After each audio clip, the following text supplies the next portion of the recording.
لو أنزلنا هذا القرآن على جبل لرأيته خاشعا أنزلنا هذا القرآن على جبل لرأيته خاشعا أنزلنا هذا القرآن على جبل لرأيته خاشعا متصدعا من خشية وتلك الأمثال نضربها للناس لعلهم يتفكرون.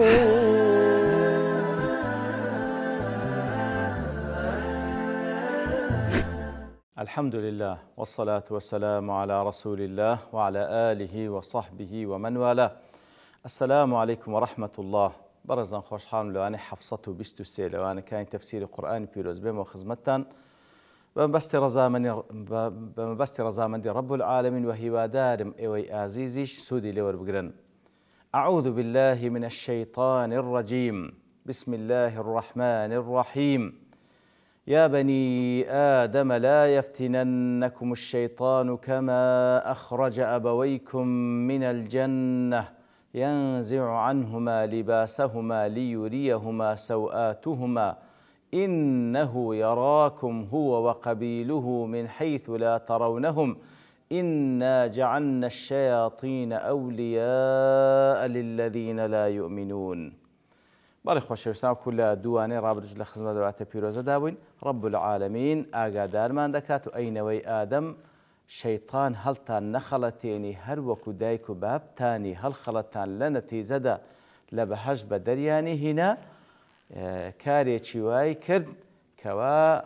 لباسو شمتشيان لسر لاكوي وتاوكو عورتي يكتر ببينن اتر إنه يراكم هو وقبيله بيقمان خطرياتي يقلى نقاطكاني ويكوا خطرياتي هي أو دجمنا لبرانبري إيما ياخذ نقطي قوي أو برانبر بإيما أو إنه يراكم هو وقبيله من حيث لا ترونهم بيقمان أو أنجو أو شيطانكاني بردستي خوي كواتا إبليسو جنديكاني لشيطانكاني بردستي خوي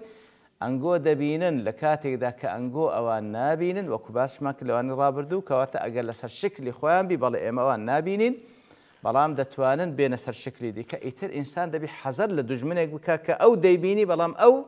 أبي نابيني وكو قتشمان زانان دفرمون لو حالتي تاكا تسار سر أو خود دي بناي ذاتك كأويان إبليس دبيني وشيطان كان دبين بلام أوان رب العالمين نابين لو حالتي باريز راو دبي نزا أخوة يقول دفرمي إنا جعلنا الشياطين أولياء للذين لا يؤمنون تعلير دا وكم عارج تفكر دلي يتحدث الباري جل جلاله إنا بصيغة جمع هاتك وأتى رب العالمين جل جلاله بتشيوك قصان دكا بتشيوك خطاب دكا بضمير المتكلم العظيم إنا لابد جمع تعظيمه كهلا يقب أخوة يقول سبحانه وتعالى بضمير جمعي متكلم عظيم قصان دكا رب العالمين فيخبر بني آدم جميعا يتنهوال ببني آدم ددا منذ عهد آدم حتى آخر كائن من ذريته صالح للخطاب أخوة يقول هوال ما بيدا لآدم عليه الصلاة والسلام حتى آخر نوي آدم كوا عاقلة بالغة راشدة كوا يهندي قصي لقلبك خطاب ما لقلبك دفرمي بأنه قد جعل في نظام التكوين العام لخلق الأحياء ذوي الإرادات الحرة خواي قورة خبر ما بيدا بوي كوا خواي قورة ونظامي أو كونيدانا كاتك أو مخلوقاتاني خلق كردي أواني كإراداني بيبخشي وكو إنسان إراديتي آزادي بيبخشي كوا بتوين تاكو خلافبك الموضوعين موضع الابتلاء أواني كوا لجيان دنيا دا دان راين لبو تاقي كرنوا نظام خواي قورا سنة خواي قورا كولا التعامل كرن لقريان أن من لم يؤمن منهم بالله هر يقلوان لو إنسان كخاون إراديتي حر آزادة هر يقلوان إيمان بخوانين وبما جاء من عند الله على لسان رسوله وإيمان بو بياماني خوانيني كللان بيغمبران وبيمان قيشتيا ومن لم يؤمن بالجزاء الرباني المعجل منه والمؤجل إلى يوم الدين وهالكسك إيمان نيني بو جزائي بەو سزایی کە خوا داینایە یاخود سزا و پاداشت خوای گەورە داینە هەم معەجەلی هەیە لە دنیا هەم مؤەجەلی هەیە لە قیامەت هەر کەسێک ئیمان بە خوا نێنی ئیمان بە پەیامەکانی خوا و پێغەمبەرانی خوا و ئیمان بە ڕۆژی قیامەت و ئیمان بە سزا و پاداشت نێن لەلایەن خوایەوە كانت الشياطين أولياء له كاتە سنەتی خوای گەورە وایە لە تەعامل لەگەڵ بەندەکان هەر یەک لە بەندەکانی ئیمان بەخوا نەینی بە ئیختیاری خۆی ئیمان بە پێغەمبەران و بە ئەرکانی ئیمان نەینی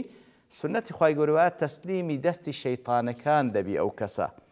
أي هي التي تتولى بوساوسها وتسويلاتها توجيهه وتسييره في الحياة أجر تسليم إخوان بي كخواي جور سبحانه وتعالى سنة وادانا أو تسليم الشيطان كان دبي إتر الشيطان كان بتوجيهات بوسوسة إخوان أو إنسان توجيه ذاك لجيان دنيا دا لأنه تخلى بإرادته الحرة عن حماية الله له لبروي بإرادة آزادي خوي تخلای کرد وازی هنا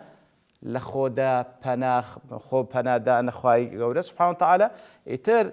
بە ئیرادەی حڕی خۆی وازی لەوەی هناکە خۆی بداتە پەنای رب العالمین خوای گەورەش حمایە بکە و پارێزگاری لێ بکە وخرج من حصنه لەو قەلغانەی ئەگەر بێت و ئیمان بین خۆی بداتە پەنای خوای گەورە لە قەلغانێکە و پارێزراو دەبێت لە شەیتان بەڵام لەو قەلغانە دەرچووە بەچی بالكفر بكفركردن فتجد الشياطين فرصتها مواتية للعبث به إتر كاتك وعلى قلغاني إيمان دردتي إتر الشيطان كان فرصتي تساتي أن يوريك دكوي للعبث به جمي بيدك وتسييره ديهاجوا من خلال أهواء وشهوات ولذاته من زينة الحياة الدنيا إتر الشيطان كان ديهاجون لخلال أهواء آرز وكاني تسويري دكان وسوسة لو دكانوا بعبرين دير وين لو جياندا وهو يحسب أنه يتحرك في الحياة دون أن يكون من حوله من يغريه ويغويه من غير المنظور إتر أو كسا بباورا الشيطان كان ديهاجون تسييري دكان بعبرين والي دكان بوشي ويبرواك لخلال أهواء الشهوات كاني تحريك بيدا كان أو كسا هزب خوناك هر بە هەر چێک لەوانە بڵێ هەز ناکە بۆی کەوا شەیطانێک کە تەسگیری دەکا و دەیڕوێنی دەڵێ هیچ قووەتێک نە بەڵکو بە خۆمم بەو شێوەی تەوەجه دەکەم فهذا الجعل هو جعل في النظام السببي العام ئیتر خوای گەورە ئەو ژیانەی بە ئەسباب مسببات دانایە ئەگەر ئیمان نەینی بەخوا سبحانه وتعالى نەچێ ناو قەلغانی ئیمان و خوای گەورە نەتپارێزی لە نەتیجەدا ئەوە شەیطانەکان دەتهاژۆن بوسوسي شيطان كان لخلال شهوات وأهواء دەیهاژۆن و تەوجیهی دەکەن بەو شێوەی کە بەخۆیان بیانەوێ طبعا هەم لە دنیا سەرگەردان دەکەن لە قیامەتیش بەرەو ئاگری دەبن كجعل النار تحرق من دخل فيها ئیتر خوای گەورە وەکو ئەسباب مسببات ئەو هەیدانە هەر وەکو کو داینە ئاگر لە دنیادا مای سووتانە وليس أمرا جبريا لا اختيار للمكلف كواتە قەزێکەش بە اختیاری خۆیتی باختياري خويت كباختياري خوي إيمان بخواي هل نبجاد الناس فناو قلغاني إيمان يتر باختياري خوي استاوى إلى هاتي تسليم الشيطان بو شيطان كان ديهاجونو إغراي دكانو إغواي دكانو سري ليدا شيئا ولا غرو أن من تولته الشياطين ساقته في مسالك الغواية هيد شاكو قمان اشتدانية أو كوا شيطان كان ئەوەی شەیطانەکان تەوەلای بکەن و خاوەندارێتی بکەن بەرەو چێن دێرێ دەبن مەسالیکی غیوایە بەرەو گومڕایی دەبن التي تنتهي به إلى أن يكون في الجحيم يوم الدين بەرەو گومڕایی دەبن کەوا لە نەتیجەدا کە بەردەوام بوو بەرەو دۆزەخی دەبن لە ڕۆژی قیامەت مع ما يناله من شقاء وهموم وأكدار وعذاب في الحياة الدنيا كواتا مصيرك جهنم لقل أوهموا درد سريي كوا بدست الشيطان لهمو لخمو خفتي دنيا دي إخوة كواتا سبحان الله يعني تدور رجال لفيش رجال أو كوا خد دي بناي الله سبحانه وتعالى بس يناو قلغانك وباريز راوبي للشر شياطين إنس وجن حركاتك وزفرش بدمن زودة قرية وخواي قردت باريزي لو بيني أو اختيار كني أو رجال راسي أنا لبيني أو كوا قلغاني إيمان دربتي باختياري خد لو حالتي الشيطان كان تولاد دكن وخاون داري دكن يتردت هاجون لدنيا أو بريخة مخفة مشاكل لقيامة جبرو جهنم. ومن تولته الشياطين أتبعها مطيعا لها طاعة العابد للمعبود. يتهلكسك شيطان كان خوان دارتي بكن لنتيجة ذاتي لذا كان والي ذا كان كوكو بنديك لبو برستراوكي خوي أوها مسخر دبي. وقد أبان الله عز وجل أن هذا لو من الطاعة للموسوس الغيبي عبادة. يتلا سندين زي أخوي قولة إشارة بيدا طاعته فرمان روائب بابن طاعته جورالي كردن لبو أو دجمنيك وبوسوسة ديوي أتو بوسوسة شي نبي نراو دەوێت ئەتوو تەسیر بکەوە بە هاژوا جۆڕایەلی کردن لە بۆی بەو پەڕی جۆڕایەلی کردن و دەرنەچوون لە فەرمانەکانی لە نەتیجەدا عیبادەتکردنە لە بۆ ئەو شەیطانە فحەذەڕە بەنی ئادەم من عیبادەت الشەیطان. ئیتر لە چەندین ئاەت خوای گەورە تەحذیرمان دەکاتەوە کەوا عیبادەت شەیطان نەکەن. لە بۆ نمونە لە سوورەتی یاسین دەفەرمی کە خوای گەورە پێمان دەفەرمیتن إن الشيطان لكم عدو مبين وأن اعبدوني أن لا تعبدوا الشيطان إنه لكم عدو مبين وأن اعبدوني هذا صراط مستقيم.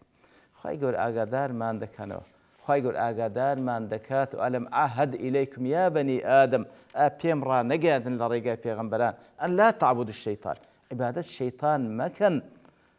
إنه لكم عدو مبين دوج منيش أشكران قوي وأن اعبدوني عبادتي تنها ذاتي الله بكن هذا صراط المستقيم. بل لدواء أو آتدا رب العالمين دفرمي وإذا فعلوا فاحشة قالوا وجدنا عليها آباءنا والله أمرنا بها قل إن الله لا يأمر بالفحشاء أتقولون على الله ما لا تعلمون. بل إنزا خواهي قرد فرمي كاتك وان فاحشيك أنزام ددن كاتك وكاريشي قباحتيشي قورة أنزام ددن أو بباورانا تدلين قالوا وجدنا عليها آباءنا ضلين أو كارلوي إما أنزام دين باب بابيرانش من هل سأو كاربون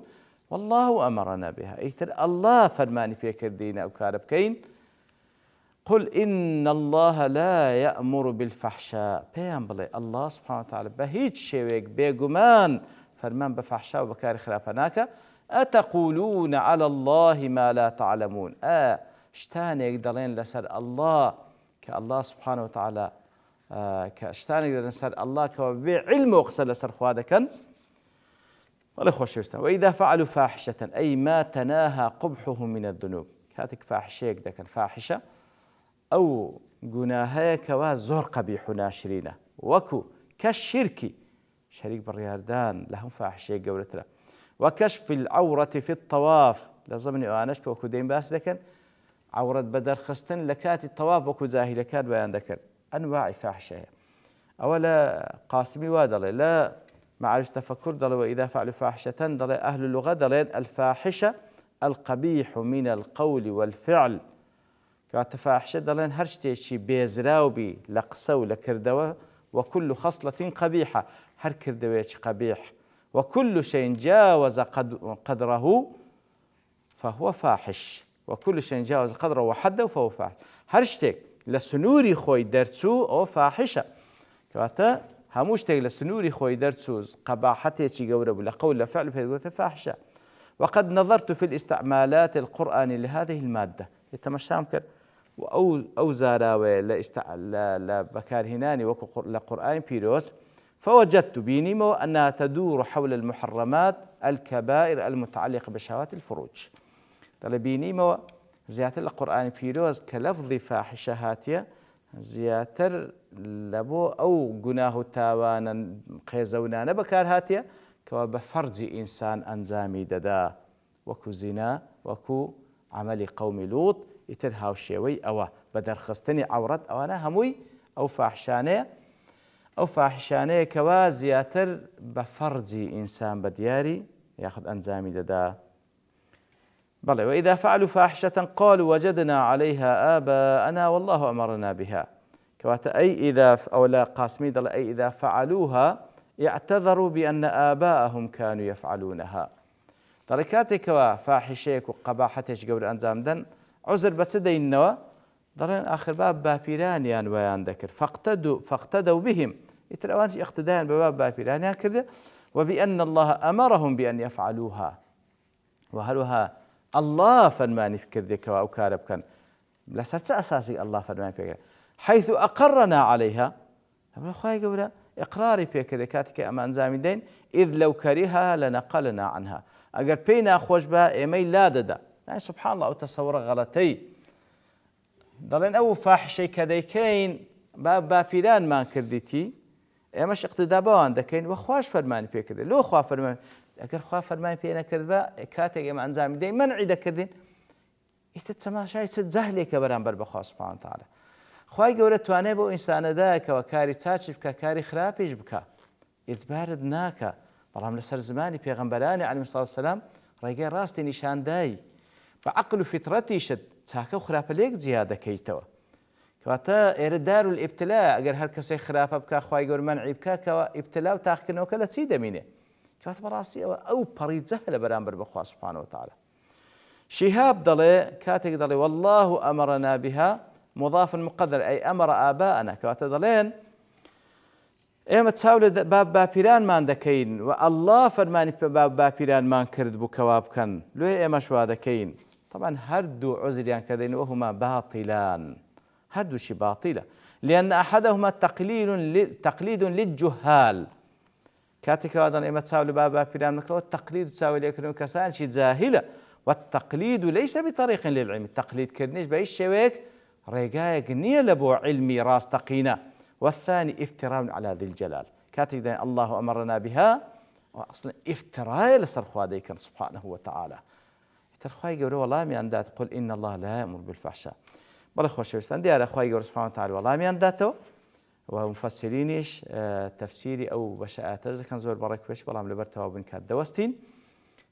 لواني داهتو بشتوين رب العالمين دقرينا وصلى الله وسلم على نبينا محمد وعلى آله وصحبه أجمعين وآخر دعوانا الحمد لله رب العالمين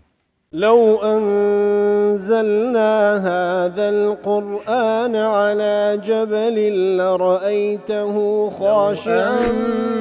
أنزلنا هذا القرآن على جبل لرأيته خاشعا أنزلنا هذا القرآن على جبل لرأيته خاشعا متصدعا من خشية وتلك الأمثال نضربها للناس لعلهم يتفكرون